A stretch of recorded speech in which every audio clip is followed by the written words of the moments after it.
সব মানুষ ইসলামের উপর জন্মায়, পরে তার মা বাবারা হয়তো তাকে ইহুদি বানায় বা হিন্দু বানায় বা অগ্নি উপাসক বানায়, কিন্তু তার আসল ধর্ম হচ্ছে ইসলাম। আওয়াজ করে বলেন তো, আসল ধর্ম কি? আসল ধর্ম ইসলাম।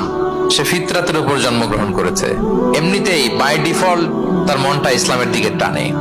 মেরাজের রাতে রাসূল সাল্লাল্লাহু আলাইহি ওয়াসাল্লামকে দুইটা পেয়ালা দেয়া হয়েছে। তিনি বললেন, উতি চুবি ইনা আইন, আমাকে জিব্রাইল আলাইহিস সালাম দুইটা বাটি দিল বা পেয়ালা দিল। ফি আহাদিহিমা লাবান ওয়া ফিল আখারি খামর, এর একটার মধ্যে ছিল দুধ আর একটা মদ। আমি দেখতে পাচ্ছিলাম না কোনটাই কি। আমাকে যখন দেয়া হলো ফা আখাযতুল লাবান, আমি দুধের বাটি নিলাম।